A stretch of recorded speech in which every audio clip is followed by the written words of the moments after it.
ஆண்டவராகிய இயேசு கிறிஸ்துவின் கிருபையும் சமாதானமும் உங்கள் அனைவரோடும் கூட என்றென்றைக்கும் இருப்பதாக. தலைப்பு: நான் மீண்டும் வருவதில்லை, நினைக்க எழுதுவதும் இல்லை. எரேமியா 3ஆம் அதிகாரம் 11ஆம் வசனம் முதல் 25ஆம் வசனம் வரை. இந்த அதிகாரத்தில் கர்த்தர் இஸ்ரவேல் ஜனங்களை குறித்தும் யூதா ஜனங்களை குறித்தும் அந்த காலத்தில் அவர்கள் கர்த்தருக்கு விரோதமாக பாவம் செய்து கொண்டிருந்தார்கள். கர்த்தரை விட்டு அந்நிய தெய்வங்களை உருவாக்கி வணங்கிக் கொண்டிருந்தார்கள். அவர்களாக தங்கள் கற்பனைக்கு எட்டியது போல தாங்களே தெய்வங்களை உண்டாக்கி வணங்கிக் கொண்டிருந்தார்கள். இப்படிப்பட்ட காரியங்களை செய்தது நிமித்தம் கர்த்தர் அவர்களை கடிந்து கொண்டு, நீங்கள் இப்படிப்பட்ட துரோகம் செய்தீர்கள், ஒரு கணவனுக்கு மனைவி துரோகம் செய்தது போல நீங்கள் இப்படி செய்திருக்கிறீர்கள் என்று கர்த்தர் பேசியிருக்கிறார். அந்த வசனங்கள் இந்த அதிகாரத்தில் கொடுக்கப்பட்டிருக்கிறது. இது 2500 வருடங்களுக்கு முன்பாக கர்த்தர் எரேமியா தீர்க்கதரிசியை கொண்டு சொன்ன வார்த்தை.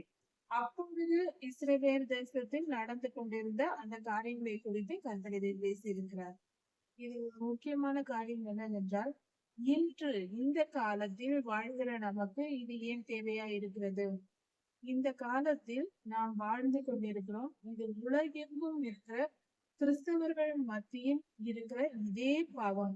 அன்று இஸ்ரவேலர்கள் என்ன பாவம் செய்வார்களோ அது கிறிஸ்தவர்கள் மத்தியிலும் உலகெங்கும் இருக்கிற எல்லா ஜனங்கள் மத்தியிலும் இது இருக்கிறது.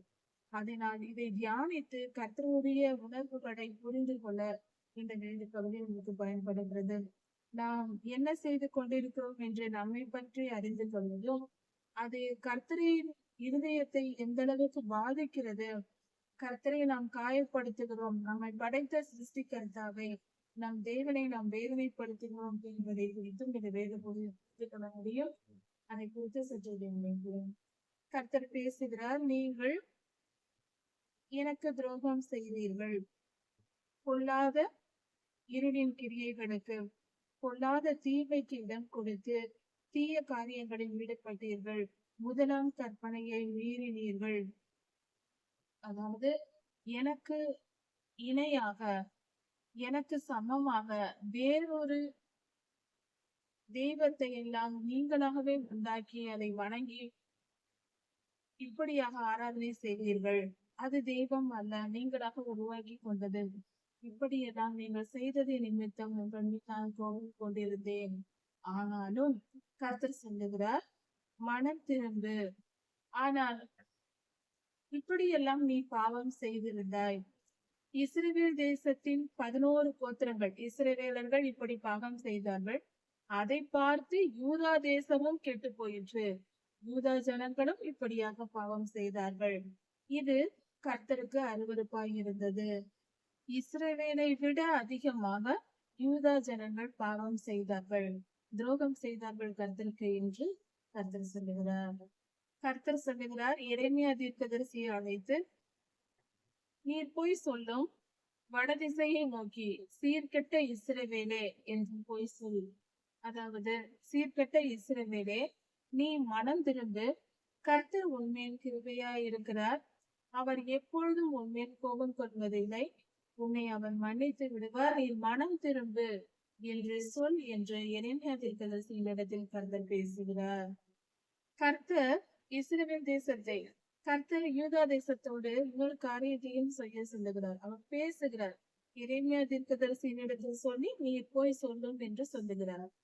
இன்னொரு காரியம் என்னவென்றால், யூதா ஜனங்கள் என்ன செய்தார்கள்?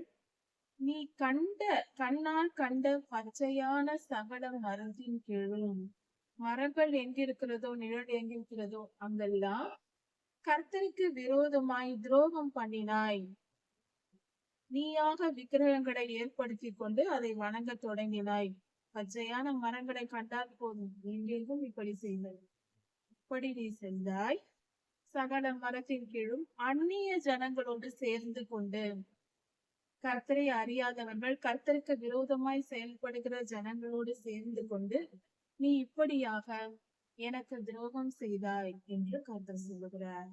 இப்பொழுதும் நீ உன் அக்கிரமத்தையும் என் வார்த்தைக்கு செவி கொடாமல் போனதையும் ஒப்புக்கொள் என்று சொல்லுகிறார். கர்த்தர் நம்மிடத்தில் எதிர்பார்க்கிற காரியம் இது. ஒரு மனிதன் பாவம் செய்தால் அந்த பாவத்தை ஒப்புக்கொள்ள வேண்டும். நான் செய்தேன், நான் பாவி என்று ஏற்றுக்கொள்ள வேண்டும். இல்லவே இல்லை, நான் செய்யவே இல்லை, அப்படியெல்லாம் இல்லவே இல்லை என்று சாதிக்க கூடாது. இது கர்த்தருக்கு மிகுந்த எரிச்சல் உண்டாக்குகிற காரியம். அப்படிப்பட்டவர்களுக்கு பாவ மன்னிப்பே கிடைக்காது. அது ஏன் என்றால் அது ஒரு மேட்டிமை. நான் எப்பொழுதும் உத்தமன், நான் எப்பொழுதும் நீதிமான், நான் ஒருபோதும் குற்றம் செய்ததில்லை என்று பெருமை ஒளிந்திருக்கிறது. இப்படி பேசும் வார்த்தைகளில் சுயநலம் இருக்கிறது, பொய் இருக்கிறது, எல்லா பாவங்களும் வரிசையாக வரும். இதில் இப்படி பேசக்கூடாது. நாம் ஒரு குற்றம் செய்தால் கர்த்தருக்கு முன்பாக சென்று அவர் பாதத்தில் விழுந்து அவர் திரு பாதங்களை தொழுது கொண்டு, நான் குற்றவாளி சுவாமி, நான் செய்து விட்டேன், என்னை மன்னியும், மனமறிந்து செய்து விட்டேன், என்னை மன்னியும், எனக்கு விடுதலையை தாரும், பாவத்திலிருந்து விடுதலையை தாரும் என்று அவர் திருப்பாதங்களை அண்டிக் கொண்டால் நிச்சயம் விடுதலை பெற்றுக் கொள்ளலாம். பாவ மன்னிப்பு நமக்கு கிடைக்கும். கர்த்தர் நம்மை விடுதலையாக்குவார், பாவத்திலிருந்து விடுதலையாக்குவார். அதன் பின்பு நம்முடைய வாழ்க்கை பரிசுத்தமாய் இருக்கும். அதை ஒப்புக்கொள்ள வேண்டும்.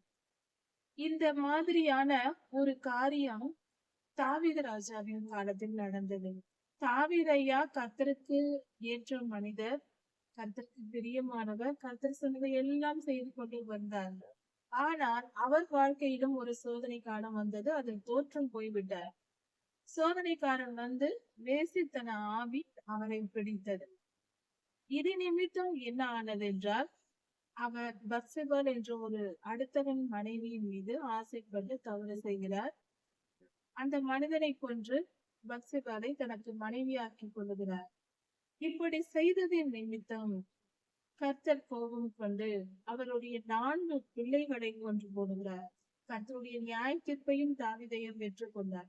இது நடப்பதற்கு முன்பாக தாவீதையா பத்செபாளிடத்தில் பாவம் செய்து உரியாவை கொன்று, பத்செபாளின் கணவர் உரியா, அவரை கொன்றுவிட்டு பத்செபாளை தனக்கு மனைவியாக்கி கொண்டார்.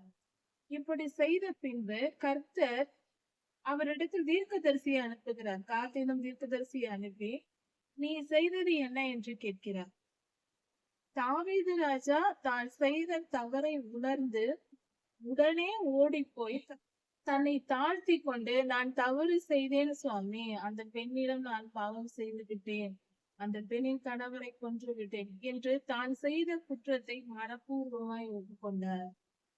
அதனால்தான் கர்த்தர் தாவீதையாவை என் இருதயத்திற்கு ஏற்ற மனிதன் என்று சொல்லுகிறார். அந்த ஒப்புக்கொள்ளும் தன்மை ஒரு குழந்தையின் மனம் போல, ஒரு புறாவின் மனம் போன்ற ஒரு மனம். நாம் தவறு செய்தால் தவறுதான். அதே தவறை நமக்கு தெரிந்த நம் பக்கத்தில் இருக்கிற இன்னொருவர், நம் நண்பர் செய்தால் நாம் என்ன சொல்லுவோம்? அவன் தவறு செய்து விட்டான் என்று உடனே சொல்லுவோம். அதே தவறை நாம் செய்து விட்டால், இல்லை, அதுக்கு வேறு காரணம் இருக்கிறது என்று சொல்லுவோம். அல்லது சந்தர்ப்ப சூழ்நிலைகள் சரியில்லை என்று சொல்லுவோம். ஏதாவது சாக்கு போக்கும் காரணங்களும் சொல்லிக் கொண்டிருக்க கூட, அடுத்தவர் செய்தால் அது எப்படி தவறோ அவர்களைப் போலதானே நாமும் மனிதர். நாம் செய்தாலும் தவறுதான். தவறு செய்வதற்கு 1000 காரணங்கள் இருக்கலாம். அதனால் அது சரியாகி விடுமா? தவறு தவறுதானே. அதனால் நாம் பாவம் செய்து விட்டால் அந்த பாவத்தை நாம் ஒப்புக்கொள்ளும் மனம் வேண்டும். பிறர் செய்தால் உடனே குற்றம் சாட்டுகிற நம்முடைய மனம், நாம் செய்த தவறை மட்டும் மூடி மறைப்பதோ அதை மழுப்பவோ பார்க்கக்கூடாது. அது தவறா இருக்கிறது. கர்த்தர் நம்மை நேசிக்கிறார். அவர் நம்மை பிரியமாய் இருக்கிறார். நாம் அவரிடம் போய் நாம் ஒப்புக்கொள்ளும் போது நம்முடைய பாவங்களை அறிக்கையிட்டு, பாவம் என்றால் வெறும் விபச்சாரம் மட்டும் பாவம் அல்ல. முதலில் இதை தெரிந்து கொள்ள வேண்டும். பலருடைய நினைவில் இந்த பாவம் செய்யவில்லை, அதனால் நான் பரிசுத்தவான் என்று நினைத்துக் கொண்டிருக்கிறார்கள். தவறு, மிகப்பெரிய தவறு. விபச்சாரம் என்பது ஒரு பாவம். அதை செய்யவில்லை என்றால் உலகத்தில் எத்தனையோ இன்னும் பாவங்கள் இருக்கிறது. எல்லா பாவத்தையும் விட வேண்டும். 10 கட்டளைகளையும் படித்து ஒன்றையும் மீறாமல் நடக்க வேண்டும். பாவம் எது, பரிசுத்தம் எது என்பதை வெளிப்படுத்துவதற்காக தான் வேத வசனங்கள் நமக்கு கொடுக்கப்பட்டிருக்கிறது. அதை படித்து தெரிந்து கொள்ள வேண்டும். நாம ஒரு காரியத்தில் மட்டும் சரியாக இருந்துவிட்டு நம்மை நாமே நீதிமான் என்று நினைத்துக் கொண்டிருக்கிறார். இன்னொரு மிகப்பெரிய பாவம், கொஞ்சம் ஆச்சரியமான காரியம் என்னவென்றால், நம்மை நாமே நீதிமான் என்று நினைத்துக் கொண்டிருப்பதே மிகப்பெரிய பாவம். அதுதான் மிகப்பெரிய மேட்டிமை, பெருமையா இருக்கிறது. அதுவும் கர்த்தருக்கு அருவருப்பானது. நம்மை நாமே நான் நீதிமான் என்று நினைத்துக் கொள்ளக்கூடாது. நம்மிடத்தில் பாவம் இல்லை என்பதை நம்மால் 100% சொல்ல முடியாது. நம் மனம் அறிந்த வரைக்கும் நாம் பாவம் செய்யாமல் இருக்கிறோம் என்றே சொல்ல வேண்டும். நான் எந்த பாவமும் செய்யவில்லை. பாவம் செய்யாமல் இருக்க முடியும். எல்லாரும் பாவம் செய்து கொண்டே இருக்க வேண்டும் என்ற கட்டாயமும் இல்லை. அப்படிதான் இருக்க வேண்டும். பாவம் இல்லாமல் பரிசுத்தமாய் வாழவே முடியாது என்று சொல்லுகிற கருத்தும் தவறு. பரிசுத்தமாய் வாழ முடியும். எல்லோராலும் முடியும். எல்லோருக்கும் அந்த வாய்ப்பு இருக்கிறது. கர்த்தர் அதைதான் இந்த பூமியில் வந்து செய்து காட்டிவிட்டு போனார். அதனால் பரிசுத்தமாய் வாழ்வது என்பது முடியும் காரியம். பாவம் இல்லாமல் மனிதனால் வாழ முடியும். பிறக்கும் போது பாவியா இருக்கிறான், ஆனால் பாவியாகவே வாழ்ந்து கொண்டிரு என்று கர்த்தர் சொல்லவில்லை. நித்திய ஜீவனை சுதந்திரித்துக் கொள்ள மறுரூபமாகுங்கள், பூரணராகுங்கள் என்று வேதம் சொல்லுகிறது. ரட்சிக்கப்பட வேண்டும், பரிசுத்தம் அடைய வேண்டும். நான் பரிசுத்தர் ஆகையால் நீங்களும் பரிசுத்தராயிருங்கள் என்று கர்த்தர் சொல்லி இருக்கிறார். நான் பாவி என்று பாடிக்கொண்டே இருங்கள் என்று சொல்லவே இல்லை. நான் பரிசுத்தர். நீங்கள் பிறக்கும் போது பாவியா இருக்கலாம், ஆனால் நான் என் ரத்தத்தால் கழுவி உங்களை பரிசுத்தமாக்கி இருக்கிறேன். பரிசுத்தமாய் வாழுங்கள் என்றே கர்த்தர் சொல்லுகிறார். கர்த்தருடைய உபதேசங்களும் 10 கட்டளைகளும் வேத வாக்கியங்களும் நாம் பரிசுத்தமாய் வாழ்வதற்காக கொடுக்கப்பட்டிருக்கிறதே தவிர நாம் பாவியாகவே வாழ்ந்து முடிக்க வேண்டும் என்றால் இவைகள் எல்லாம் தேவையே இல்லையே. ஆண்டவராகிய இயேசு கிறிஸ்து மரித்ததும் நமக்காக ஜீவனை தந்ததும் எல்லாம் வீணா இருக்குமே. அவர் பட்ட சிலுவை பாடுகள் எல்லாம் வீணா இருக்குமே. இதை நாம் சரியாக புரிந்து கொள்ள வேண்டும். நம் மனமாற்றம் அவசியம். நம் மனதில் பிறக்கும் போது பாவ சுபாவங்கள் இருக்கும். பெற்றோர்களிடம் என்பது நம் சமுதாயத்தை பார்த்து கற்றுக்கொள்வது, நம் குடும்பத்தை பார்த்து கற்றுக்கொள்வது, நன்மை தீமை எல்லாவற்றையும் கற்றுக்கொண்டிருப்போம். ரட்சிக்கப்பட்ட பின்பு வேதத்தை எடுத்து தியானிக்கும் பொழுது நம் பெற்றோர்களிடத்தில் இருக்கிற நீதி நியாயங்கள் என்ன என்றும் தெரியும். அவர்கள் செய்கிற தவறுகள் என்னவென்றும் தெரியும். தவறுகளை விட்டுவிட்டு நீதி நியாயங்களை பின்பற்ற கற்றுக்கொள்வோம். இப்படியே சமுதாயத்தை குறித்து இப்படி எது சரி எது தவறு என்பதை விலக்கி காட்டும் கண்ணாடியாக வேதவசனம் இருக்கிறது. அதை தினந்தோறும் படிக்க வேண்டும். ஒரு நாளைக்கு 1 மணி நேரம் ஆவது 4 அல்லது 5 அதிகாரங்கள் படித்தால் ஒரு வருடத்தில் வேதாகமம் முழுவதும் படித்து விடலாம். ஒரு முதல் பக்கத்தில் இருந்து கடைசி பக்கம் வரை ஒவ்வொரு வருடமும் ஒரு முறை படிக்க வேண்டும். அப்படி நாம் படிக்க தொடங்கினால் மிகவும் அற்புதமாய் இருக்கும் நம்முடைய வாழ்க்கையை. ஒவ்வொரு முறை நாம் படித்து முடிக்கும் போதும் நம்முடைய வாழ்க்கையில் மிகப்பெரிய மாற்றங்கள் உண்டாவதை, நம்முடைய மனநிலையில் மிகப்பெரிய மாற்றங்கள் உண்டாவதை நம்மால் உணர்ந்து கொள்ள முடியும். நம் மனம் பறவையை போல லேசாகும். கவலைகள் மறந்து போகும், வேதனைகள் மறந்து போகும், துன்ப துயரங்கள் எல்லாம் மறந்து போகும். நம்முடைய மனம் மிகவும் லேசாகும். எதை கண்டும் பயப்பட மாட்டோம், கவலைப்பட மாட்டோம். இப்படிப்பட்ட சுபாவங்கள் எல்லாம் நம்மை விட்டு ஓடி போகும். வேத வசனத்தை படிக்க தொடங்கினால் நம் மனதில் நிம்மதி நிச்சயமாய் இருக்கும், நிரந்தரமாய் குடியிருக்கும். அதை சற்று கவனித்து பார்ப்போம். வேத வசனங்கள் என்பது இந்த உலகத்தில் ஒரு மனிதனுக்கு ஜீவனை விட முக்கியமானது. ஜீவனை இழந்தாலும் பெற்றுக் கொள்ளலாம். இவ்வுலக வாழ்க்கையில் கர்த்தருடைய வார்த்தை இல்லை என்றால் பெற முடியாது. தயவு செய்து இதை புரிந்து கொள்வோம். கர்த்தரை நேசிப்போம், அவரை கண்டு கொள்வோம். இப்படியாக நாம் மனம் திரும்பி பாவம் எது பரிசுத்தம் எது என்பதை கற்றுக்கொண்டு கர்த்தருக்கு பிரியமாய் வாழ தொடங்க வேண்டும். அப்படி செய்தால் மட்டுமே பரலோகத்தை சென்றடைய முடியும். இல்லாவிட்டால் இவ்வுலக வாழ்க்கையை விட்டு முடிந்ததும் நாம் கர்த்தரிடம் போய் சேர முடியாது. புரிந்து கொண்டு நடப்போம். இப்படி கர்த்தர் நம்மை மனம் திரும்பும்படி, நம்மிடத்தில் இருக்கிற பாவ சுபாவங்களை விட்டு ஒழித்து மனம் திரும்பும்படி கர்த்தர் சொல்லுகிறார். இதற்கு இன்னொரு காரியத்தையும் கர்த்தர் சொல்லுகிறார். சீர்கட்ட இஸ்ரவேலே மனம் திரும்பு. அதாவது பாவங்களை ஒப்புக்கொண்டு, தாவீது ஐயாவை போல நம் பாவங்களை நாம் ஒப்புக்கொண்டு மனம் திரும்பி அதை விட்டு விட வேண்டும். திரும்பவும் அந்த பாவத்தை செய்யக்கூடாது. அதற்கு பெயர்தான் மனம் திரும்புதல். அதற்கு முற்றுப்புள்ளி வைத்து விட வேண்டும். இப்படியாக நாம் செய்யும் பொழுது கர்த்தருடைய ராஜ்யத்தை நாம் அடைய முடியும். இன்னும் கர்த்தர் சொல்லுகிறார், நான் உங்கள் நாயகர். உங்களை நான் ஊரில் ஒருவனும் வம்சத்தில் 2 பேருமாக உங்களை நான் அழைத்து வந்தேன் என்று கர்த்தர் சொல்லுகிறார். சீயோனுக்கு அழைத்து கொண்டு வந்தேன். இப்படியாக அழைத்து கொண்டு வந்து, அதாவது பாபிலோனில் சிறைப்பிடிக்கப்பட்டு இஸ்ரவேலர்கள் அங்கு இருந்தார்கள். அவர்களை பார்த்து கர்த்தர் சொல்லுகிறார், அங்கிருந்து உங்களை அழைத்து கொண்டு வந்து இஸ்ரவேல் தேசத்திற்கு, அவர்களுடைய சொந்த தேசத்திற்கு கொண்டு வந்து அவர்களுக்கு அவர்களுடைய இருதயத்திற்கு ஏற்ற மேய்ப்பர்களை நான் உங்களுக்கு கொடுப்பேன் என்று கர்த்தர் சொல்லுகிறார். உங்களை வழி நடத்த மேய்ப்பர்களை நான் உங்களுக்கு கொடுப்பேன். கர்த்தருடைய நீதி நியாயங்களை சொல்லி கொடுத்து உங்களை நல்லபடியாக வழி நடத்த, பரிசுத்தமாய் வாழ வைக்க நான் உங்களுக்கு மேய்ப்பர்களை, உங்களை வழி நடத்துகிறவர்களை நான் உங்களுக்கு கொடுப்பேன்.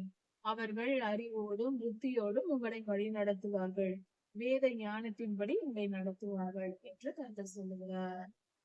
நீங்கள் அப்பொழுது தேசத்தில் பழுகி பெருகுகிற காலம் வரும்.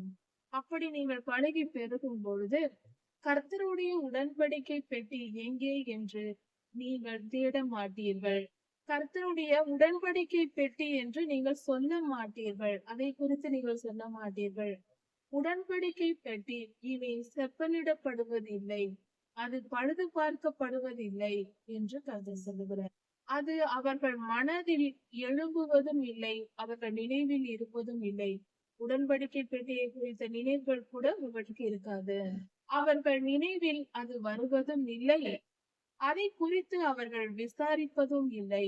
உடன்படிக்கை பெட்டியை குறித்தான எண்ணமே இல்லாமல் நீங்கள் இருப்பீர்கள். அதை குறித்து விசாரிக்க மாட்டீர்கள், அதை பற்றி நினைக்கவும் மாட்டீர்கள். இப்படியான ஒரு காலம் வருகிறது என்று கர்த்தர் சொல்லுகிறார். அக்காலத்திலே எருசலேமே கர்த்தருடைய சிங்காசனம் என்று சொல்லுவார்கள்.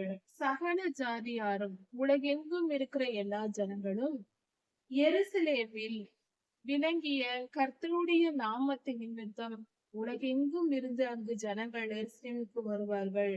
அவர்கள் இனி பொல்லாத இச்சைகளின்படி நடக்க மாட்டார்கள்.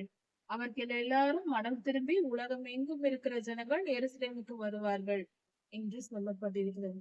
இந்த வசனங்களின் பொருள் என்னவென்றால், உடன்படிக்கை பெட்டியை நீங்கள் இனி நினைக்க மாட்டீர்கள் என்று கர்த்தர் முதலில் சொல்லுகிறார். இரண்டாவது காரியம், எருசலேமை கர்த்தருடைய சிங்காசனம் என்று சொல்லுவார்கள். உலகெங்கும் இருக்கிற சகல ஜாதியாரும் அங்கு கூடி வருவார்கள். கர்த்தருடைய நாமம், எருசலேமில் விளங்கிய கர்த்தருடைய நாமத்தின் நிமித்தம் என்று சொல்லப்பட்டிருக்கிறது. இதன் பொருள், ஆண்டவராகிய இயேசு கிறிஸ்து பிறப்பதற்கு இந்த வேத வாக்கியம் 500 வருடங்களுக்கு முன்பாக எழுதப்பட்டது. இந்த எரேமியா தீர்க்கதரிசியின் வார்த்தை சுமார் 400 வருடங்களுக்கு முன்பாக சொல்லப்பட்டது. இதன் பின்பு 400 வருடங்கள் கழித்துதான் ஆண்டவராகிய இயேசு கிறிஸ்து எருசலேமில், அவர் இஸ்ரவேலில் பிறந்து எருசலேமில் சிலுவை மரணம் அடைகிறார், சிலுவை பாடுகளை அனுபவிக்கிறார். அவர் உயிர்த்தெழுந்து கர்த்தருடைய ராஜ்யத்தில் பரலோகத்தை சென்றடைகிறார். இந்த காரியம் நடக்கிறது. இந்த சம்பவம், கர்த்தருடைய முதல் வருகைதான் இங்கு அப்படி சொல்லப்பட்டிருக்கிறது. கர்த்தருடைய நாமம் எருசலேமில் விளங்கும், அந்த நாமத்தின் நிமித்தம் உலகெங்கும் இருக்கிற சகல ஜாதியாரும் அங்கு கூடி வருவார்கள் என்று. அப்படியானால் உடன்படிக்கை பெட்டியை நீங்கள் நினைக்க மாட்டீர்கள் என்றும் சொல்லப்பட்டிருக்கிறது. இந்த காரியம் முழுவதும் இந்த காலத்தில் வாழ்கிற நமக்கு மிக தெளிவாய் புரியும். இப்படிதான் நாம் வாழ்ந்து கொண்டிருக்கிறோம். 10 கட்டளைகளை யாரையாவது கேட்டால் சரியாக தெரியாது. உடன்படிக்கை பெட்டியை குறித்து அநேகம் கிறிஸ்தவர்களுக்கு தெரியாது. அப்படிப்பட்ட நிலை இருக்கிறது. ஆனால் எருசலேமுக்கு அநேகர், உலகெங்கும் இருக்கிறவர்கள் எருசலேமுக்கு சுற்றுலா செல்கிறார்கள். வருடத்திற்கு ஒரு முறை வெளிநாடுகளிலிருந்து, எல்லா தேசங்களிலிருந்தும் எருசலேமுக்கு சென்று அங்கு கர்த்தர் பிறந்து வாழ்ந்து சிலுவை மரணம் பெற்று அடைந்த அந்த இடத்தை பார்க்க செல்லுகிறார்கள். கர்த்தருடைய நாமம் விளங்கிய எருசலேமை நோக்கி செல்லுகிறார்கள். இந்த வசனங்கள் தத்ரூபமாக இப்பொழுது நிறைவேறிக் கொண்டிருக்கிறது. அவர்கள் இனி தங்கள் பொல்லாத இச்சைகளின்படி வாழாமல் மனம் திரும்புவார்கள் என்று சொல்லியிருக்கிறார். அதே போல ஆண்டவராகிய இயேசு கிறிஸ்துவின் சிலுவை மரணத்தினால் அவருடைய பரிசுத்த ரத்தம் இந்த பூமியில் சிந்தப்பட்டு நாம் பாவ மன்னிப்பு பெறுகிறோம். அது நிமித்தம் விசுவாசித்து கர்த்தரை ஏற்றுக்கொள்கிற, ரட்சிக்கப்படுகிற நமக்கு ஆண்டவராகிய இயேசு கிறிஸ்துவின் ரத்தம் நம் ஆவியில் ஊற்றப்படுகிறது. நம்மேல் ஆவியின் மண்டலத்தில் ஊற்றப்படுகிறது. அதனால் நாம் பாவத்தை வெறுத்து பரிசுத்தமாய் வாழ்கிற மனதை பெற்றுக் கொள்கிறோம். அதனால் இச்சைகளை விட்டு விலகி நாம், அதாவது மறுபடியும் நாம் பிறக்கிறோம் அல்லவா, ரட்சிக்கப்படுகிறோம், விசுவாசித்து கர்த்தரை ஏற்றுக்கொள்கிறோம். இந்த அனுபவம் நமக்கு கிடைக்கிறது. அதனால் பழைய பாவங்கள் இச்சைகளை நாம் வெறுத்து விடுகிறோம். இப்படி நடக்கும் என்று எரேமியா தீர்க்கதரிசி சொல்லி வைத்திருக்கிறார் 2400 வருடங்களுக்கு முன்பாக. இன்று நம் வாழ்க்கையில் நாம் ஒவ்வொரு மனிதரும் அனுபவிக்கிற சம்பவத்தை அன்றே அவர் எழுதி வைத்திருக்கிறார். கர்த்தர் அவருக்கு வெளிப்படுத்தி இருக்கிறார். அப்பொழுது, அதாவது ஆண்டவராகிய இயேசு கிறிஸ்துவின் முதல் வருகைக்கு பின்பாக என்ன நடக்கும்? யூதா கோத்திரத்தார் இஸ்ரவேலரோடு சேர்ந்து கொண்டு எல்லோரும் ஒரே ஒற்றுமையாக, இஸ்ரவேலர்கள் எல்லோரும் ஒன்று சேர்ந்து கொண்டு வட தேசத்திலிருந்து புறப்பட்டு எல்லோரும் தங்கள் தேசத்திற்கு வருவார்கள். இஸ்ரேல் தேசம் 1946 வரைக்கும், ஆண்டவராகிய இயேசு கிறிஸ்து உயிர் தெழுந்த பின்பு தேசம் சிதறடிக்கப்பட்டது. இஸ்ரேல் தேசம் என்று ஒன்று இல்லாமல் போயிற்று. 1946 வருடம்தான் இஸ்ரேல் தேசம் மீண்டும் உருவானது. உலகெங்கும் இருக்கிற யூதர்கள் ஒன்று சேர்ந்து அங்கு வந்திருக்கிறார்கள். இஸ்ரவேலர்கள் பல கோத்திரத்தாரும் அங்கு இருக்கிறார்கள். இதைதான் கர்த்தர் சொல்லுகிறார். இப்படியெல்லாம் நீ அக்கிரமமாய் வாழ்ந்ததினால் உன்னை பிள்ளைகளை போல என்று எண்ணி, உன்னை என் பிள்ளைகள் என்று சொல்லி என் சுதந்திரத்தை நான் உனக்கு எப்படி கொடுப்பேன் என்று சொன்னேன். எப்படி உனக்கு உரிமையை கொடுப்பது என்று நான் சொன்னேன். ஆனாலும் நீ என்னை நோக்கி அப்பா பிதாவே என்று அழைப்பாய் என்று கர்த்தர் சொல்கிறார். நீ என்னை விட்டு விலகுவதில்லை என்று நான் திரும்பவும் சொன்னேன். இனி கர்த்தரை விட்டு விலகாமல் அவரோடு சேர்ந்திருக்கும் ஒரு வாழ்க்கை நமக்கு கிடைக்கும். இதுதான் ஆண்டவராகிய இயேசு கிறிஸ்துவின் உயிர்த்தெழுதலுக்கு பின்பு இன்று நம் வாழ்க்கையில் நடந்து கொண்டிருக்கிறது. 1000 வருடங்கள். ஒரு மனைவி தன் கணவனுக்கு துரோகம் செய்தது போல இஸ்ரவேலர்கள் நீங்கள் எனக்கு துரோகம் செய்தது உண்மை என்று கர்த்தர் சொல்லுகிறார். இப்படி இஸ்ரவேலர்கள் தங்கள் வழியை மாறுபாடாக்கி கர்த்தருக்கு விரோதமாய் தங்கள் தேவனாகிய கர்த்தரை மறந்ததை நிமித்தம் அழுது கொண்டு விண்ணப்பம் செய்யும் சத்தம் உயர்ந்த இடங்களில் கேட்கும்.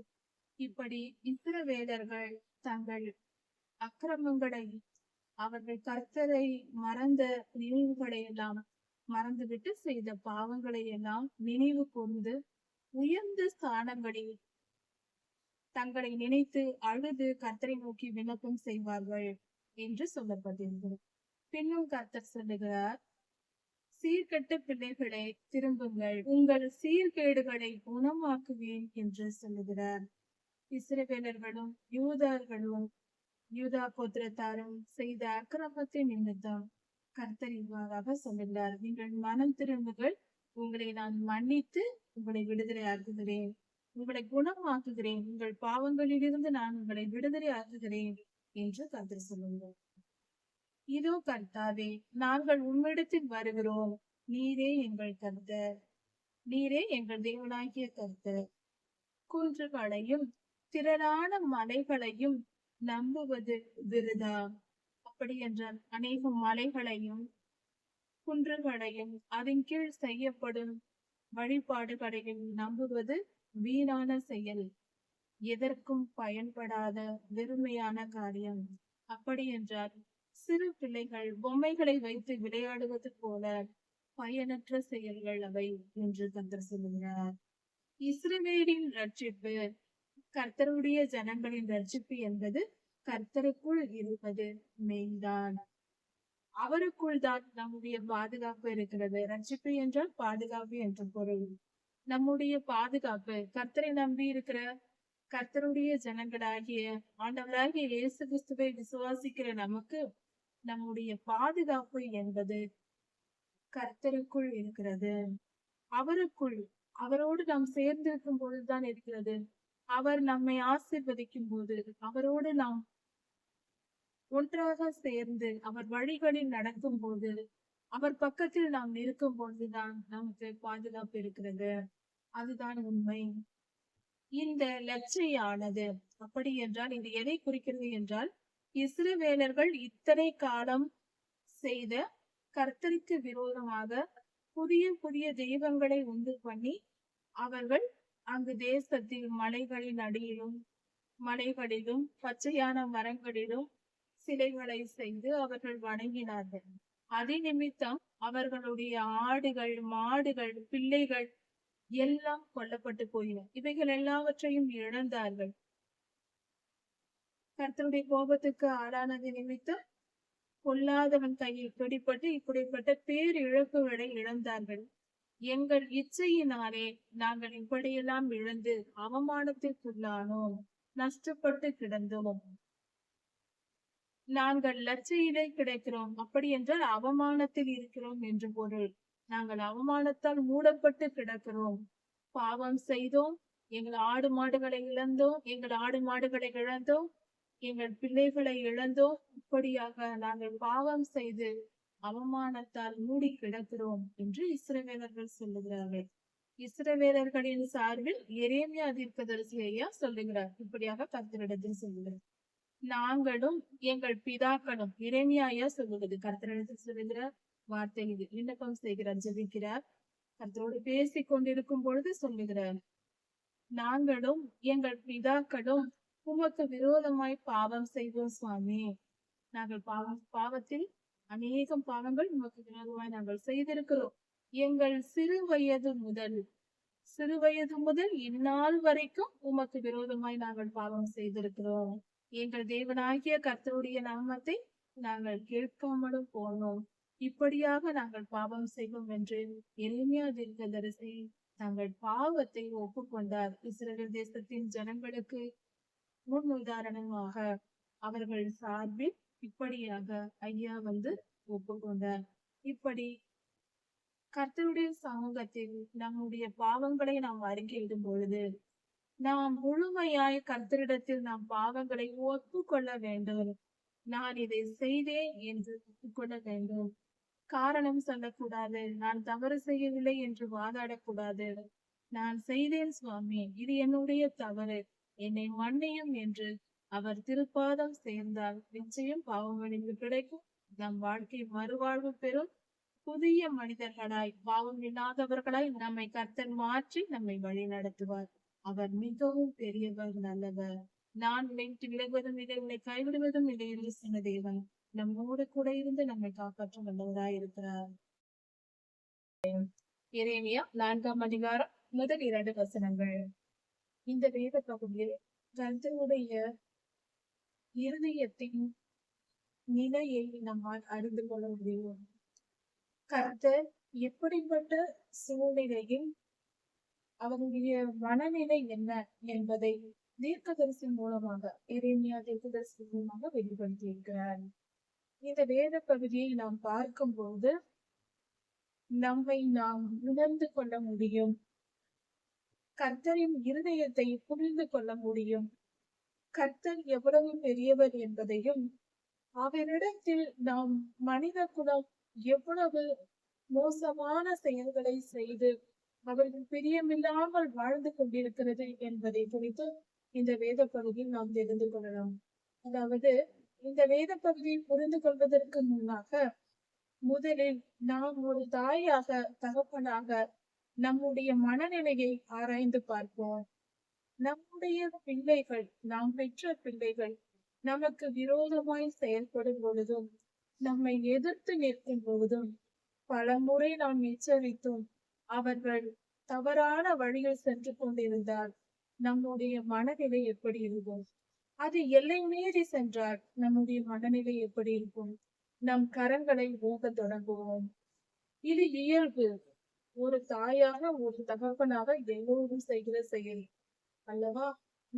நாம் சிறு பிள்ளை போல அறிந்தே பல பாவங்களை செய்து கர்த்தருக்கு விரோதமாய் நாம் எழும்பி நிற்கிறோம். மனித குலம் ஆதியிலிருந்து கர்த்தருடைய இருதயத்திற்கு விசனத்தை உண்டு பண்ணுகிற மனித குலமாய் இருக்கிறது. ஆதியாகமம் 6ஆம் அதிகாரத்தில் கர்த்தர் சொல்லி இருக்கிறார், மனிதனை படைத்ததற்காக விசனப்பட்டேன் என்று. பல முறை தீர்க்கதரிசிகளின் புஸ்தகத்தில் கர்த்தர் தம்முடைய இருதயத்தை வெளிப்படுத்தி இருக்கிறார். தீர்க்கதரிசிகள் என்றாலே கர்த்தருடைய இருதயத்தை புரிந்து மக்களுக்கு சொல்லுகிறவர்கள். கர்த்தர் என்ன நினைக்கிறார்? அவர் எவ்வளவு எப்படிப்பட்ட உணர்வோடு நம்மை பார்க்கிறார், நம்மை எந்த அளவுக்கு அன்பு தருகிறார், நாம் எப்படி அடங்காமல் தெரிகிறோம், மனிதன் எந்த அளவுக்கு கடின இருதயம் உள்ளவனாக, அடங்காதவனாக, பாவம் செய்வதில் உற்சாகம் உள்ளவனாகவும், கர்த்தருக்கு பயப்படுகிறதில் பொறுப்பில்லாதவனாகவும் இருக்கிறோம் என்பதை மனித குலம் ஒட்டுமொத்தமும் அப்படித்தான் இருக்கிறது. இப்படிப்பட்ட காரியங்களை குறித்து இந்த வேத பகுதியில் சொல்லப்பட்டிருக்கிறது. இதில் நாம் என்ன செய்தோம் என்பதை விட நாம் செய்த காரியங்களின் நிமித்தம் இந்த வேத பகுதி என்ன சொல்லுகிறது என்றால், நாம் செய்த காரியங்களை நிமித்தம் கர்த்தர் கோபம் உண்டு, என்ன செய்வார், கர்த்தருக்கு கோபம் வந்தால் என்ன செய்வார் என்பதை குறித்து இந்த வேத பகுதியில் சொல்லப்பட்டிருக்கிறது. அவர் சர்வ வல்லமை உள்ள தேவன். அதாவது ஒரு பள்ளியில் ஒரு ஆசிரியர் இருக்கிறார் என்றால், மாணவர்கள் எந்த தவறு செய்தாலும் அதை கண்டு கொள்ளாமல் போய் கொண்டிருந்தால் அந்த ஆசிரியரை யாரும் மதிக்க மாட்டார்கள். அவருக்குள்ள மரியாதை இருக்காது. அவரை மாணவர்கள் கூட கேவலமாக பேசுவதற்கு வாய்ப்புண்டு, பரியாசம் செய்வார்கள். இது இயல்பு. ஆனால் கண்டிப்பான ஒரு ஆசிரியரை கண்டால் மாணவர்கள் நடுங்குவார்கள். இது இயல்பு. கர்த்தர் கண்டிப்பானவர். பரிசுத்த ஆவியானவர் பாவத்தை குறித்தும் நீதியை குறித்தும் கண்டித்து உணர்த்துவார் என்று வேதவசனம் சொல்லுகிறது. பரிசுத்த ஆவியானவரும் திருத்துவ தேவன் ஒருவர்தான். அவர் கண்டித்து உணர்த்தி வழி நடத்துகிற தேவனாய் இருக்கிறார். அவர் நீதி உள்ளவர், நியாய தீர்ப்பையும் கொடுப்பார். அன்பை காட்டிக்கொண்டு அன்பாகவே இருப்பது என்றால் கண்டிப்பு இல்லாமல் இருப்பது அன்பு அல்ல. அன்பு கண்டிக்கவும் செய்யும். அதை குறித்து இந்த வேத பகுதியில் பார்க்கலாம். கர்த்தருடைய நியாய தீர்ப்புகள் எப்படிப்பட்டதா இருக்கிறது, அதனால் வரும் துன்பங்கள் என்னவென்று தெரிந்து கொண்டால் மனிதன் என்றைக்கும் பாவம் என்ற வார்த்தையை கூட நினைத்து பார்க்க மாட்டான். கர்த்தருடைய கோபம் மிகவும் பெரியது. அதற்கு முன்பாக நம்மால் நிற்க முடியாது. இந்த உணர்வை நாம் அறிந்து கொள்ள முடியும் இந்த வேத பகுதி. இது அந்த காலத்தில் எளிமையா தீர்க்கதரிசியின் மூலமா இஸ்ரவேலருக்கு சொல்லப்பட்டதுதான். அந்த பாவத்தை நாம் செய்கிறோம் என்றும் இந்த உலகத்தில் கிறிஸ்தவர்கள் கர்த்தருடைய பிள்ளைகள் என்று சொல்லிக்கொண்டு நம்மிடத்திலும் இந்த பாவங்கள் இருக்கிறது. கர்த்தருக்கு விரோதமாக தெய்வங்களை உண்டாக்கி வணங்குவது, இப்படிப்பட்ட பாவத்திற்கு கர்த்தர் நமக்கு கொடுக்கிற தண்டனை இப்படியாக வரும் என்பதை அனைவரும் தெரிந்து கொண்டு எச்சரிக்கை அடைவோம். கர்த்தருக்கு பயந்து வாழ்வோம். இதை குறித்து நாம் சற்று தியானிப்போம். கர்த்தர் சொல்லுகிறார், இஸ்ரவேலே, நீ மனம் திரும்ப மனம் இருந்தால் திரும்பு, திருந்துவதற்கு உனக்கு விருப்பம் இருந்தால் திருந்து என்று கர்த்தர் சொல்லுகிறார். உனக்கு மனம் திரும்ப வேண்டும், நாம் திருந்தி வாழ வேண்டும் என்ற எண்ணம் உன் உள்ளத்தில் இருந்தால் திருந்து. அப்படி நீ திருந்தினால் உன் உள்ளத்தில் இருக்கிற அக்கிரமங்களை எல்லாம் நீக்கி போடு. உன் மனதில் இருக்கிற துர்க்குணங்கள் எல்லாம் நீக்கி போடு. எது துர்க்குணம்? வேதாகமத்தில் பல இடங்களில் சொல்லப்பட்டிருக்கிறது. பிலிப்பியர் 4ஆம் அதிகாரத்திலும் கலாத்தியர் 5ஆம் அதிகாரத்திலும் இன்னும் பல இடங்களில் சொல்லப்பட்டிருந்தாலும் இவைகள் முழுமையானவைகளாக இந்த வேத பகுதியை பார்த்தாலே தெரிந்து கொள்ள முடியும். கலாத்தியர் 5ஆம் அதிகாரத்தில் மாம்சத்தின் கிரியைகள் 17 காரியங்கள் சொல்லப்பட்டிருக்கிறது. அந்த 17 காரியங்களையும் உன் இருதயத்திலிருந்து எடுத்து போடு. அப்படி எடுத்தால் நம் இருதயம் பரிசுத்தமா இருக்கும்.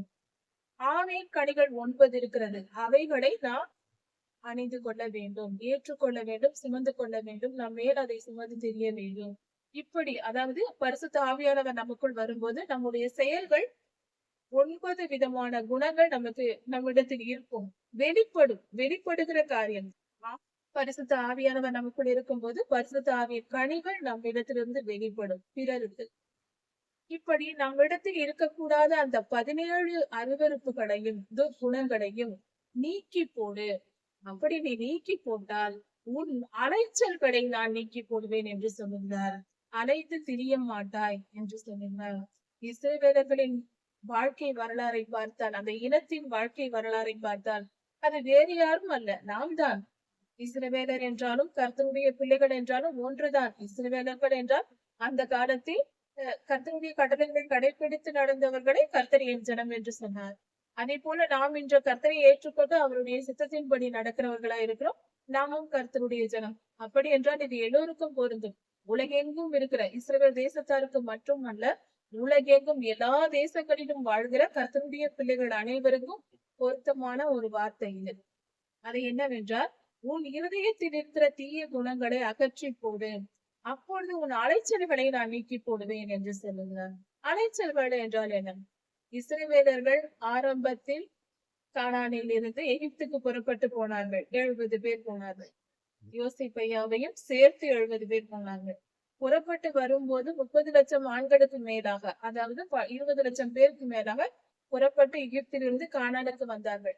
அதன் பின்பு அங்கு இருந்தார்கள். கானானுக்குள் நுழைந்து ஒவ்வொரு இடமாக சுதந்திரித்துக் கொண்டார்கள். அதன் பின்பு பார்த்தால் அவர்கள் அக்கிரமம் செய்து கர்த்தரை விட்டு விலகியதினால், கர்த்தருக்கு கீழ்ப்படியாமல் விலகியதினால் பாபிலோனுக்கு சிறைப்பிடித்துக் கொண்டு போகப்பட்டார்கள். பாபிலோனில் சிறையில் இருக்கும் பொழுதுதான் எரேமியா தீர்க்கதரிசி இங்கு இஸ்ரேலில் இருக்கிறார். பாபிலோனுக்கு சிறைப்பட்டு போவார்கள் என்றும் அதிலிருந்து அவர்கள் விடுதலையாக்கப்பட்டு மீண்டும் வருவார்கள் என்றும் கர்த்தர் சொல்லுகிறார். அதாவது, நீங்கள் செய்கிற இந்த பாவமானது, நீங்கள் பாவம் செய்வதினால் அலைந்து திரிகிறீர்கள் என்று கர்த்தர் சொல்லுகிறார். நிலையான ஒரு இடத்தில் இருந்து நீங்கள் வாழ முடியவில்லை. உங்கள் பாவங்கள் மிகுதியாய் இருக்கிறது. அதாவது குறிப்பிட்ட முதல் கற்பனையை கர்த்தர் சொல்லுகிறார்.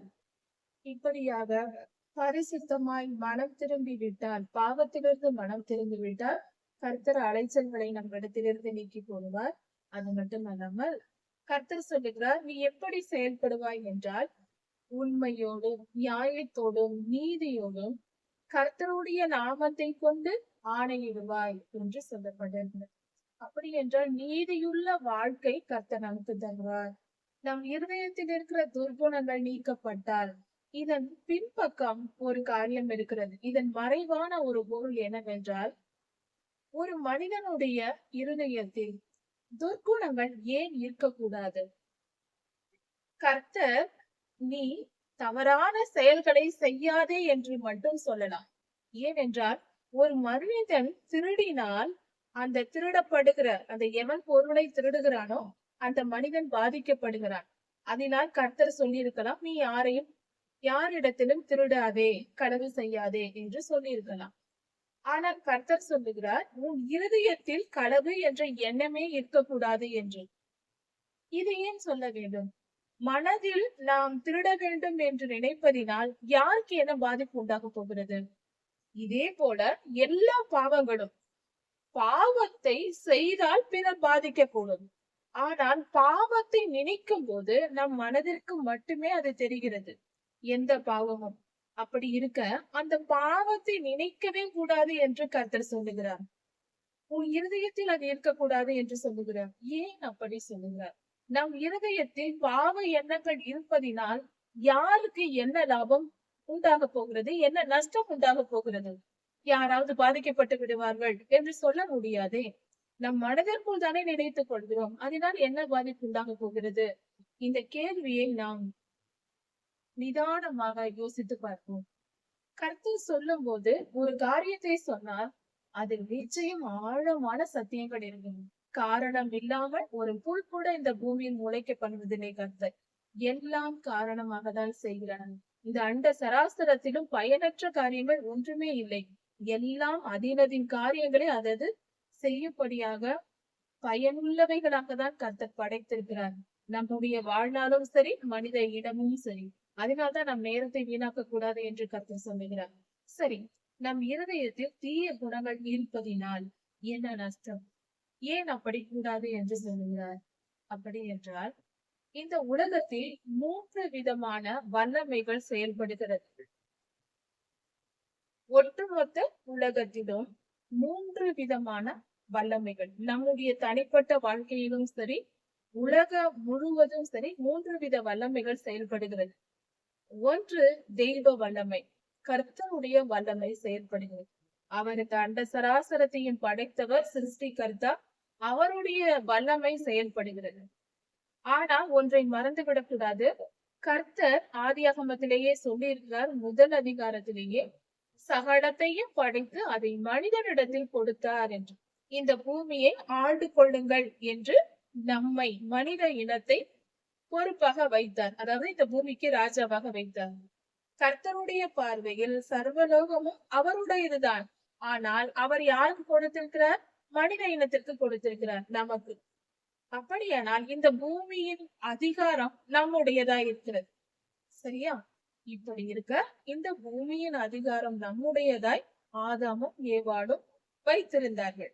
அந்த சமயத்தில் கர்த்தருடைய சொல் கேட்டு நடந்து நம் கர்த்தருடைய பிள்ளைகளாகவே அவர்கள் வாழ்ந்திருந்தால் இது இப்படியே தொடர்ந்திருக்கும்.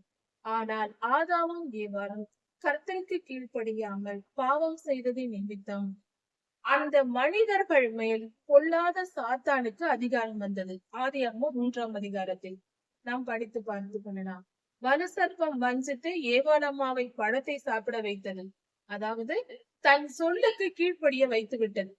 ஒரு ராஜா என்பவன் யார் சொல்லை கேட்கிறானோ அவனுக்கு அடிமையாகி விடுகிறான். ராஜா என்பவன் தானே முடிவெடுக்க வேண்டும். இன்னொருவர் சொல்லை கேட்டு நடந்தால் அவன் பிறருக்கு அடிமையா இருக்கிறான். யார் பேச்சை கேட்கிறானோ அவனுக்கு அடிமை. இன்று நம் தேசத்தின் தலைவர்கள் சுயமாய் முடிவெடுக்க வேண்டும் என்று தேசம் முழுவதும் ஆசைப்படுவோம். யாராவது பின்புலத்தில் இருந்து சொல்லிக் கொடுக்கிறார்கள் என்று சொன்னால் நமக்கு வேதனை வரும். நான் உங்களை தானே ராஜாவாக தேர்ந்தெடுத்தேன், நீங்கள் இப்படி அடுத்தவர் சொல் கேட்டு செயற்படுகிறீரே என்று நாம் நினைப்போம் அல்லவா? அதேதான் பூமியின் ராஜாவாக மனித இனம் படைக்கப்பட்டது. ஆனால் மனிதன் யார் பேச்சை கேட்டான்? சாத்தானின் பேச்சை கேட்டான். அதே நிமித்தம் இந்த பூமியின் அதிகாரம் முழுவதும் பொல்லாத சாத்தானுக்கு போய்விட்டது. இப்படி இந்த பூமியின் மேல் சாத்தானுக்கும் அதிகாரம் வந்துவிட்டது. கர்த்தர் படைத்தார், அவருக்கு அதிகாரம் உண்டு. அவர் மனிதனிடம் கொடுத்ததினால் அவர் மனிதனுக்கு அந்த அதிகாரத்தை கொடுத்திருக்கிறார். அவர் மனிதனை தான் அதிகாரியாக எப்பொழுதும் கர்த்தர் பார்ப்பார். அதனால் மனிதனை அவர் அதிகாரி என்றே சொல்லுகிறார். அதன்படியே தான் அவர் பார்க்கிறார். அதே சமயத்தில் பொல்லாத சாத்தானிடம் நாம் ஒப்படைத்து விட்டதினால் அவனும் இந்த பூமியில் அதிகாரத்தை செலுத்துகிறார். ரட்சிக்கப்பட்ட மனிதர்கள் தான் இந்த பூமியை பொல்லாதவனிடமிருந்து எதிர்த்து போராடி தங்களுக்குரிய அதிகாரத்தை பெற்றுக் கொண்டிருக்கிறார்கள். ரட்சிப்பின் துவக்கத்திலிருந்துதான் ஒவ்வொரு மனிதனுக்கும் அந்த பூமியின் மேல் அதிகாரமே வருகிறது. சரி, அது ஆழமான சத்தியமா பின்பு பார்க்கலாம். ஆனால் இந்த 3 அதிகாரங்களும் இந்த பூமியின் வல்லமை, இந்த 3 வல்லமைகளும் செயல்படுகிறது. இப்படி இருக்கும் பொழுது ஒரு மனிதன் தன் இருதயத்தில் துர்க்குணங்களை வைத்திருந்தால், கலாத்தியர் 5ஆம் அதிகாரத்தில் சொல்லப்பட்டிருக்கிற அந்த மாம்சத்தின் கிரியைகள் 17 காரியங்களும் பொல்லாதவனாகிய சாத்தானின் துர்க்குணங்களாய் இருக்கிறது. அந்த குணம் மனிதனுடைய இருதயத்தில் இருந்தால் ஏன் கர்த்தர் பரிசுத்தமான இருதயத்தோடு இருக்க வேண்டும் என்று சொல்லுகிறார் என்பதற்கான காரியத்தை பார்த்து கொண்டிருக்கிறோம். பொல்லாத சாத்தானின் குணங்களான அந்த 17 துர்க்குணங்களில் ஒன்று இருந்தாலும் சரி, எத்தனை இருந்தாலும் சரி, எது இருந்தாலும் அந்த துர்க்குணத்தின் நிமித்தம் பொல்லாதவன் நம்மை ஆளுகை செய்ய தொடங்குவான். தனிப்பட்ட மனிதன் மேல் அவனுக்கு அதிகாரம் வந்துவிடும். இதன் பொருள் என்னவென்றால், ஆதியிலே ஏவாளம்மா அந்த பழத்தை இச்சித்தார்கள். அவன் பேச்சை, சாத்தானின் பேச்சை கேட்டு பழத்தை பறித்து சாப்பிட்டார்கள். அந்த இச்சை, கண்களின் இச்சை நிமித்தம், மாம்சத்தின் இச்சை நிமித்தம், அதை சாப்பிட்ட ருசி வேண்டும் என்று ஆசைப்பட்டு சாப்பிட்டதினால் அவர்கள் பாவ சுபாவத்தை பெற்றுக் கொண்டார்கள். அதே போல வெளி தோற்றத்தில், வெளியில் ஆண்டவர் நம்மை ரட்சிக்கப்பட்ட ஜனங்கள் ஆவியில் பரிசுத்தமாய் இருக்கிறார்கள். ஆனால் ரட்சிக்கப்பட்ட பரிசுத்தமான அந்த மனிதன் தீய குணங்களை தன் இருதயத்தில் வைத்திருந்தால் அந்த துர்க்குணத்தின் நிமித்தம் கர்த்தரிடத்தில் சாத்தான் பேசுவான். யோபு 1ஆம் அதிகாரத்தில் பேசியது போல, உங்கள் பிள்ளை அவள் பொய் பேசுகிறாள், அதனால் அவள் மேல் எனக்கு அதிகாரம் உண்டு. அவன் பொய்யனாய் இருக்கிறான், அவள் பொய் பேசுகிறவளாய் இருக்கிறாள், அது நிமித்தம் அவள் மேல் எனக்கு அதிகாரம் உண்டு என்று கர்த்தரிடம் போய் அவன் அதிகாரம் பெற்றுக்கொண்டு வந்து பொய்யின் ஆவியாய் நமக்குள் பிரவேசித்து அவன் நமக்கு தீங்கு செய்வான். சாத்தானுடைய குணம் இது. இந்த உலகத்தில் மனிதர்கள் ஒவ்வொருவரும் கர்த்தராலும் பொல்லாத ஆவிகளாலும் கண்காணிக்கப்படுகிறோம். இப்பொழுதெல்லாம் நாம் தவறு செய்கிறோமோ அப்பொழுதெல்லாம் நமக்குள் சாத்தான் நம்மை ஆளுகை செய்து அவன் இஷ்டத்திற்கு நம்மை வழி நடத்த தொடங்கி விடுவான், நம்முடன் பேசி பேசி. அது நாம் என்ன நினைப்போம், நம்முடைய நினைவுகளில் நாமாக சிந்திக்கிறோம் என்று நினைத்துக் கொண்டிருப்போம். ஆனால் அவன் நம்மை தவறாக வழிநடத்தி கொண்டிருப்பான். பரிசுத்த எண்ணங்கள் நம் இருதயத்தில் உருவாகும் போது, கர்த்தருக்கு பரிசுத்தமாய் வேத வசனங்களை தியானித்து, அந்த வசனங்களை நாம் தியானிக்கும் பொழுது பரிசுத்த எண்ணங்களை நமக்குள் கொண்டு வரும்போது, பிறரை மன்னிக்க வேண்டும் என்று நாம் நினைக்கும் போது, பரிசுத்த ஆவியானவர் நமக்குள் வந்து நம்மை செயல்படுத்துவார். அன்பின் ஆவியானவர், அதைதான் ஆவியின் கனிகள் என்று சொல்கிறோம். நமக்குள் அன்பு இருக்கும்போது பரிசுத்த ஆவியானவர் நமக்குள் வருவார். நமக்குள் சந்தோஷம் இருக்கும்போது பரிசுத்த ஆவியானவர் நமக்குள் இருப்பார். சமாதானம் இருக்கும்போது பரிசுத்த ஆவியானவர் நமக்குள் இருப்பார். அப்படி என்றால் நற்குணங்களை நாம் பெற்றிருந்தால் கர்த்தருடைய ஆவியை நம்மால் பெற்றுக்கொள்ள முடியும். மனிதனுக்குள்ளும் ஆவி உண்டு, சாத்தானும் ஆவியாயிருக்கிறான், கர்த்தரும் ஆவியின் மண்டலத்தில் இருக்கிறார். மனிதனுக்குள்ளும் அந்த ஆவி இருக்கிறது. ஆவி என்றால் பயப்பட தேவையில்லை, அது ஒரு மனநிலை, அவ்வளவுதான். இது பயப்படக்கூடிய ஒரு காரியம் அல்ல. தயவு செய்து இதை தெளிவாய் புரிந்து கொள்ள வேண்டும். நம்மளுடைய நினைவுகள் எப்படி இருக்கிறதோ இதை சுலபமாக புரிந்து கொள்ள வேண்டும் என்றால், சாதாரணமாக இந்த சூரியகாந்தி பூவை பார்க்கலாம்.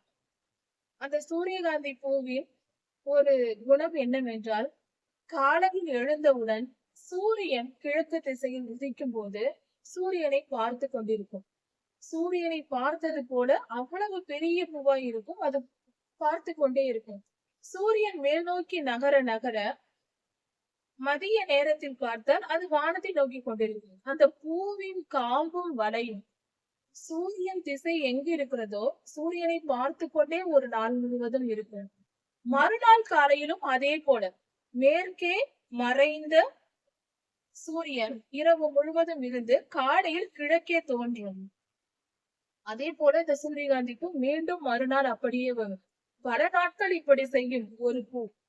அது முற்றி காய்ந்து அது காய்ந்து போகும் வரைக்கும் இப்படிதான் செய்து கொண்டிருக்கும். செடியில் இருக்கும் போது அதன் விதைகளை எடுத்து எண்ணெய் எடுத்து சமையலுக்கு பயன்படுத்துவார்கள். அந்த பூவின் சுபாவம் இப்படியாக இருக்கிறது. அது சாப்பிடும் பொருள். அது அப்படி இருக்க அந்த பூவின் சுபாவம் இப்படி இருக்கிறது. அதே போலதான் மனிதர்களும், அதாவது மனிதர்களை பொல்லாத ஆவியும் அப்படியே பார்த்து கொண்டிருக்கிறது. சூரியனை சூரியகாந்தி பூ பார்ப்பது போல நாம் எப்பொழுது தவறு செய்கிறோமோ அப்பொழுதெல்லாம் நாம் கண்காணிக்கப்பட்டு அவனுடைய அதிகாரத்தை நம்ம மேல் செலுத்த தொடங்குவான். சாத்தானுடைய வேலை. அதே சமயத்தில் நாம் பரிசுத்தமாய் வாழும் போது, பரிசுத்த எண்ணங்களை நமக்குள் உற்பத்தி செய்யும் போது, நமக்கு விரோதமாய் எழுப்புகிறவர்களை நாம் மன்னிக்கும் போது பரிசுத்த ஆவியானவர் நமக்குள் வருவார்.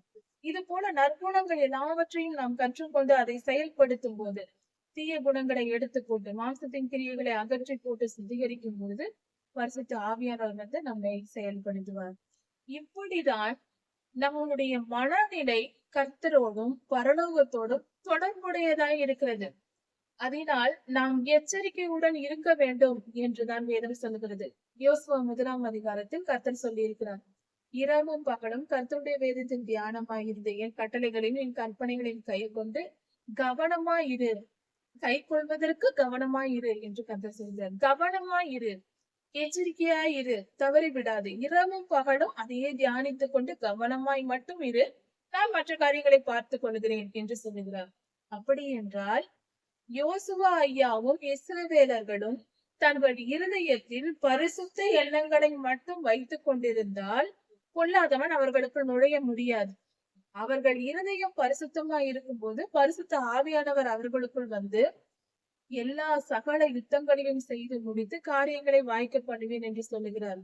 அந்த துர்க்குணத்திற்கு மட்டும் உன் இருதயத்தில் இடம் கொடுத்து விடாதே என்று பொருள். அது கவனமாய் இரு என்று கர்த்தர் சொன்னார்.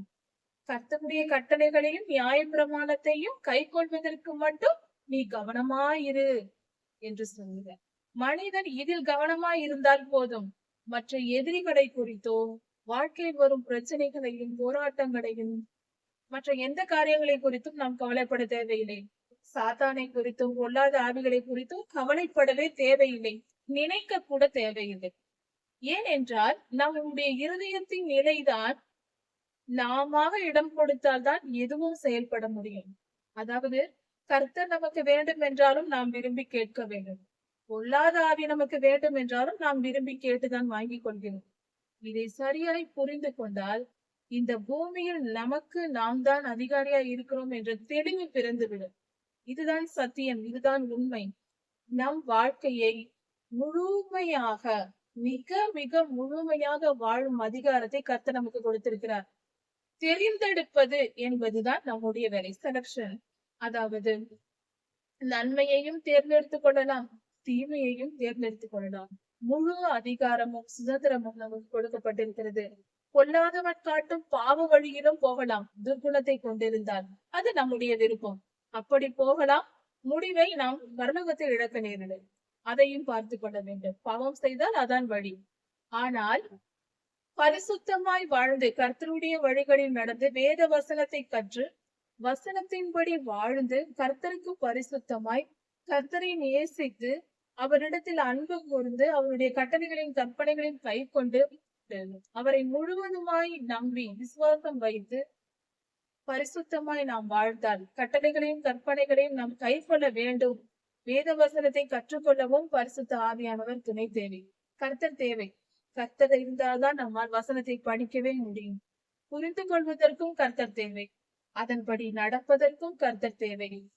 நெருக்கடியான சூழ்நிலை வந்தால் எந்த மனிதனும் விழுந்து போவான். கர்த்தருடைய கிருபையினால் நாம் பிழைத்திருக்கிறோம், நாம் பரிசுத்தமாய் வாழ்கிறோம், வசனத்தின்படி வாழ வேண்டும் என்றால் நிச்சயம் தேவ பலன் தேவை. நம்மால் முடியாது. மனித பலத்தினால் மட்டும் எதையும் செய்துவிட முடியாது. கர்த்தர் தேவை. நமக்கு ஒரு தேற்றரவாளன் தேவை. பரிசுத்த ஆவியானவர் நம்மோடு இருக்க வேண்டும். அவரே தேவன். அவர் நம்மோடு இருந்து நம்மை வழி நடத்தினால் ஒழிய நம்மால் பரிசுத்தமாய் வாழ முடியாது. அதனால் வசனத்தை படிப்பதற்கும் அதை கற்றுக்கொள்வதற்கும் அதன்படி நடப்பதற்கும் தேவ கிருபை தேவை. அதற்கேற்ற சந்தர்ப்ப சூழ்நிலை, நாம் பரிசுத்தமாய் வாழ சந்தர்ப்ப சூழ்நிலைகள் அவசியம். அதற்கேற்ற சூழ்நிலைகளையும் கர்த்தர் ஏற்படுத்தி தருவார். நம்முடன் நம்மை பலப்படுத்துவார், எல்லாவற்றிலும் வெற்றி பெற செய்வார். அதற்கு தேவ பலன் தேவை. இப்படியாக முழுவதுமாக கர்த்தரையே நாம் நாடி தேடி அண்டிக் கொண்டு அவர் திருப்பாதத்தின் அடியில் ஒரு பூனைக்குட்டி போல நாம் போய் அண்டிக் கொள்வது நல்லது. அப்படி நாம் அண்டிக் கொண்டு அவருக்கு கீழ்ப்படிந்து நடந்தால் பாதுகாக்க முடியும். எல்லாவித பாதுகாப்பு. அவர் நம் ரட்சகர். ரட்சகர் என்றால் பாதுகாவலர் என்று போதும். அவர் நம்மை பாதுகாத்துக் கொள்வார். கவலைப்பட தேவையில்லை. கவலையற்ற ஒரு குழந்தையை போல, ஒரு சிறு பறவையை போல மனித வாழ்வை வாழ்ந்து முடித்து நித்திய ஜீவனுக்குள் போகலாம். பெரிய ஞானம், பெரிய வித்தைகள் தேவையில்லை. எளிய மனம். அதைதான் ஆண்டவர் மத்திய 5ஆம் அதிகாரத்தில் முதல் உபதேசிக்கும் போதே சொன்னார். ஆவியில் எளிமை உள்ளவர்கள் பாக்கியவான்கள், பரலோகராஜ்யம் அப்படிப்பட்டவர்களுடைய. பரலோகத்திற்கு போக வேண்டும் என்றால் பெரிய சாதனை செய்து பலசாலியாய் இருந்து மிகுந்த காரியங்களை இப்படியெல்லாம் தேவையே இல்லை. ஆவியில் எளிமை, தந்திர புத்தி இருக்கக்கூடாது, கபடம் இருக்கக்கூடாது, கசப்பு இருக்கக்கூடாது. எல்லாவற்றையும் மன்னித்து விட்டு சிறு குழந்தையை போல நம் மனதை வைத்துக் கொண்டு கர்த்தர் பார்த்துக் கொள்வார் என்று எல்லாவற்றையும் விட்டு விட்டு கர்த்தருக்கு பரிசுத்தமாய் நம் அன்றன்ற வாழ்க்கையை முடித்து கர்த்தருடைய கட்டளைகளுக்கு கீழ்ப்படிந்து செய்துவிட்டு அமைதியாய் நாம் இருப்பது. எதையும் திட்டமிடாமல் இருந்தாலே போதும். யாரையும் கவிழ்க்க திட்டமிடாமல், எந்த திட்டமும் இல்லாமல் நிம்மதியாக கர்த்தரிட்ட கட்டளையை செய்து முடித்து சிறு பிள்ளையாய் நாம் இருப்பதை நமக்கு பரலோக ராஜ்யத்தை பெற்று தரும். பெரிய சாதனைகள் செய்து பெரிய பெரிய காரியங்கள் எல்லாம் செய்ய வேண்டும் என்று இல்லை. பரலோக ராஜ்யம் மிகவும் எளிமையாக நம்மால் போக முடியும். ஆனால் நம் மனநிலை முக்கியம். நாம் சுயநலம் இல்லாமல், பெருமை இல்லாமல், தாழ்மையோடு சிறு பிள்ளையின் மனம் மட்டும் இருந்தால் போதும். கர்த்தர் அதைதான் சொன்னார். பரலோகராஜ் சிறு பிள்ளைகளை என்னிடத்தில் வரவிடுங்கள், பரலோகராஜ் அப்படிப்பட்டவர்கள் உடையது. மிக மிக சுலபம். பரலோகத்திற்கு செல்வது என்பது கடினமான காரியம் அல்ல. கர்த்தர் நான் கடினப்படுத்தி வைக்கவில்லை அந்த வழியை. சுலபமான காரியம். ஆவியில் எளிமை, அவ்வளவுதான். நம் மனம் எளிமையாய், ஆவி என்றால் நம்முடைய மனம் என்று பொருள். நம்முடைய மனநிலை எளிமையாய் இருக்க வேண்டும். அவர்கள் அன்று அது சொன்னார்களே, இவர்கள் இது சொன்னார்களே, இதை இப்படி செய்ய வேண்டும், அவர்களை நான் இதை செய்கிறேன் பார், அவங்க இதெல்லாம் வேண்டாம். யாராவது தீங்கு செய்தால் மன்னித்து விட வேண்டும். நன்மை செய்தால் நன்றி உணர்வோடு இருக்க வேண்டும். கர்த்தர் நமக்கு இந்த உதவியை கொடுத்திருக்கிறார் என்று கர்த்தருக்கு நன்றி செலுத்த வேண்டும். அவ்வளவுதான். கர்த்தரை என்ன கட்டளை இடுகிறாரோ அந்தந்த காரியங்களை அன்றாடம் நாம் செய்து முடித்து கர்த்தருடைய வருகைக்கு நாம் காத்திருக்க வேண்டும். அவ்வளவுதான், மிக சுலபம். வேத வசனங்களை தியானித்துக் கொண்டு பரிசுத்தமாய் வேத வசனங்களை கற்றுக்கொண்டு அவர் சன்னதியில் ஜெபித்துக் கொண்டு கர்த்தருக்கு பிரியமான கட்டளைகளை நிறைவேற்றி வாழ்ந்தால் போதுமான. எவ்வளவு அருமையான வாழ்க்கையை கர்த்தர் கொடுத்திருக்கிறார். வாழ்க்கை ரொம்ப சுலபம். பரிசுத்தமாய் வாழ்வது என்பது கடினமான காரியம் அல்ல, மிக மிக சுலபமான காரியம். கர்த்தருடைய கட்டளைகளையும் கற்பனைகளையும் கடைபிடிப்பதும் மிகவும் சுலபம். சுலபமான காரியத்தை தான் கர்த்தர் நமக்கு கொடுத்திருக்கிறார். இதற்கு ஆதாரம் வேத வசனம் இருக்கிறது. மத்தேயு 11ஆம் அதிகாரத்தில் கர்த்தர் சொல்லியிருக்கிறார் கடைசி வசனத்தில், அதாவது என் சுமை இலகுவாயும் என் முகம் மெதுவாயும் இருக்கிறது, நான் உன்னை வண்டியை இழுக்க சொல்லுகிறேன், அதை உன் கழுத்தின் மேல் நுகத்தடியை வைத்திருக்கிறேன். அந்த நுகத்தடி மென்மையாய் இருக்கிறது, பஞ்சை போல இருக்கிறது. அப்பொழுது நம் கழுத்தில் வைத்த நுகத்தடி வலிக்குமா? வலிக்காது. என் சுமை வெகுவாக இருக்கிறது. வண்டியில் இருக்கிற சுமை பஞ்சு போல பூக்களாய் இருக்கிறது, பஞ்சாய் இருக்கிறது. நமக்கு என்ன பாரம் இருக்க போகிறது? சுமக்க வேண்டும் என்ற நீதி அதை நிமித்தம் நமக்கு மென்மையாய் வைத்து நம்மை அழைத்து செல்லுகிறார். எப்படி இருக்கிறது? நம் கழுத்தின் மேல் பூவை வைத்தால் நமக்கு என்ன வலிக்கவா போகிறது? இன்னும் கொஞ்சம் இருந்தால் வாசனையாக இருக்கும் என்று ஆசையாக வைத்துக்கணும் அல்லவா? அது போல கர்த்தர் பெரியவர், அவர் மிக மிக நல்லவர், பரிசுத்தமானவர். அவருக்கு கீழ்ப்படிவது என்பது சுலபமானது. சுமக்க முடியாத பாரத்தை நமக்கு கொடுத்து நம்மை பாடுகளுக்கு உட்படுத்துவது அவருக்கு விருப்பம் அல்ல. அதை புரிந்து கொள்வோம். அவர் மிக மிக நல்லவர், பரிசுத்தமானவர். அவர் அன்பு பெரியது, அவரை அறிந்து கொள்வோம். இப்படியாக நம் இருதயத்தில் பரிசுத்தம் ஏன் தேவை என்பதை தெரிந்து கொள்வோம். இருதயத்தில் தீய குணங்கள் இருந்தால் பொல்லாத ஆவிகள் வந்து நம்மை ஆளுகை செய்துவிடும், பாவம் செய்ய வைக்கும். இச்சை நமக்குள் இருந்தால், தீய குணங்கள் இருந்தால், அதன் மூலம் சாத்தான் நம்மை பேசி அந்த இச்சையின் நிமித்தம் பாவம் செய்ய வைப்பான். பாவம் பூரணம் அடையும் போது அது மரணத்தை விளைவிக்கும். கர்த்தருடைய ராஜ்யத்திற்குள் நம்மை போக விடாதபடி தடை செய்துள்ளோம். இதைதான் கர்த்தர் சொன்னார், பரிசுத்தமாய் இருங்கள், உங்கள் இருதய தேசத்தை எழுதி கொள்ளுங்களேன். இதயத்தில் இருக்கிற அருவருப்புகளை நாம் நீக்கி விட்டால் கர்த்தர் என்ன சொல்லுகிறார்? நீங்கள் சந்தோஷமாய் இருப்பீர்கள். அதாவது உண்மையோடும் நீதியோடும் நியாயத்தோடும் கர்த்தருடைய ஜீவனை கொண்டு என்று நாம் ஆணையிட்டு பரிசுத்த வாழ்வு வாழ்வோம். புறஜாதிகளும் கர்த்தருக்குள் ஆசீர்வதிக்கப்பட்டு அவருக்குள் மேன்மை பாராட்டுவார்கள். ஆண்டவராகிய இயேசு கிறிஸ்து பிறப்பதற்கு 400 வருடங்களுக்கு முன்பாக எழுதப்பட்ட வேத வசனங்கள் இவை. என்ன சொல்லி இருக்கிறது?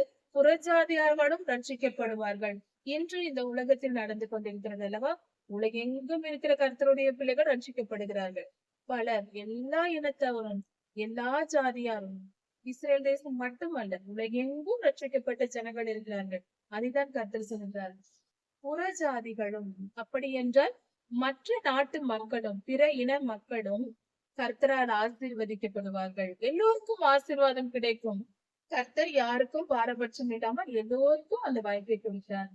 கர்த்தரை ஏற்றுக்கொண்டு அவருடைய ஆசீர்வாதத்தை பெறும் வாய்ப்பு எல்லா மனிதர்களுக்கும் இருக்கிறது. ஜாதி, மதம், இனம் என்ற பாகுபாடு கர்த்தர் பார்ப்பதே இல்லை. அப்படி பார்ப்பவர்களை கர்த்தருக்கு பிடிக்கவும் பிடிக்காது. அப்படி சகல மனிதர்களும் கர்த்தரால் ஆசீர்வதிக்கப்பட்டு கர்த்தருக்குள் மேன்மை பாராட்டுவார்கள். எல்லோரும் நாங்கள் கர்த்தருடைய பிள்ளைகள், நாங்கள் கர்த்தருடைய பிள்ளைகள் என்று சந்தோஷப்படுவார்கள் என்று. இப்படியாக கர்த்தர் நம்மை சுத்திகரிக்க விரும்புகிறார். நம் இருதயத்தின் பரிசுத்தமானது நம்மை நல்ல வழியில் செலுத்தும், பரலோக ராஜ்யத்திற்கு கொண்டு போய் சேர்க்கும். நம் இருதயத்தின் நம்முடைய மனநிலைதான் இந்த உலகத்தில் மிக முக்கியமான காரியம். நம்முடைய மனநிலை எப்பொழுதும் பரிசுத்தமாய் இருக்க வேண்டும். அதை கழுவவும், எப்பொழுதும் அது பிறக்கும் போது அசுத்தமாய் தான் இருக்கும், கரை திரைகள் இருக்கும், பரிசுத்தமும் இருக்கும், அழுக்கும் இருக்கும், எல்லாம் இருக்கும். அதனால் அந்த கரை திரைகளை அகற்றிக் கொள்ள வேத வசனமும் ஜெபமும் கர்த்தருடைய சன்னதியில் காத்திருக்க வேண்டும். ஜெபமும் வேத வாசிப்பும் நம் இருதயத்தை கழுவி சுத்திகரிக்கும். அதன் மூலம் நாம் பரிசுத்தமாக்கப்பட்டு பரலோக ராஜ்யத்திற்கு செல்லலாம். ஒவ்வொரு நாளும் 1 மணி நேரமாவது ஒரு 4 அல்லது 5 அதிகாரங்கள் வேதத்தை படித்தால் ஆதியாகமம் முதல் வெளிப்படுத்தல் வரைக்கும் இப்படி நாம் படித்து வரும்போது தினந்தோறும் நாம் படித்து முடிக்கும் பொழுது ஒரு வருடத்தில் ஒரு முறை நாம் படித்து முடிக்க முடியும். இப்படி நாம் படிக்கும் பொழுது வருடத்தில் ஒரு முறை வேதாகமத்தை முழுமையாக படிக்கலாம். இப்படியாக ஒவ்வொரு வருடமும் நாம் படிக்கும் போது ஒவ்வொரு முறையும் நாம் கழுவி கழுவி சுத்திகரிக்கப்படுவோம். நாம் நாம் மிகவும் பரிசுத்தம் அடைவோம். அதனால் கர்த்தருக்கு காத்திருந்து ஜெபமும் வேத வாசிப்பும் தினந்தோறும் செய்து நம்மை நாம் சுத்திகரித்துக் கொண்டு ஆவியில் எளிமை அடைந்து பரிசுத்த உள்ளத்தோடு கர்த்தருடைய ராஜ்யத்தை சுதந்திரித்துக் கொண்டு நாம் செல்வோம். அதற்கான உதவிகளை கர்த்தர் நமக்கு தருவார். நான் உன்னை விட்டு விடுவதும் இல்லை, உன்னை கைவிடுவதும் இல்லை என்று சொன்ன தேவன் நம்மோடு கூட இருந்து நம்மை வழி நடத்த, பரிசுத்த பாதையில் நம்மை வழி நடத்தவும் நம்மை பரிசுத்தப்படுத்தவும் விரும்புகிறார். நாம் ஒப்பு கொடுத்தால் போதும், அவர் பார்த்துக் கொள்வார். நம்மை பரிசுத்தவான்களாக்கி பரலோகத்தில் சேர்ந்து கொள்வார். நாம் ஒப்புக்கொண்டு கீழ்ப்படிந்தால் போதும், ஒத்துழைத்தால் போதுமானது. கர்த்தர் உங்களை ஆசீர்வதிப்பாராக. இதன் தொடர்ச்சியை அடுத்த செய்தியில் பார்க்கலாம். மாறனாக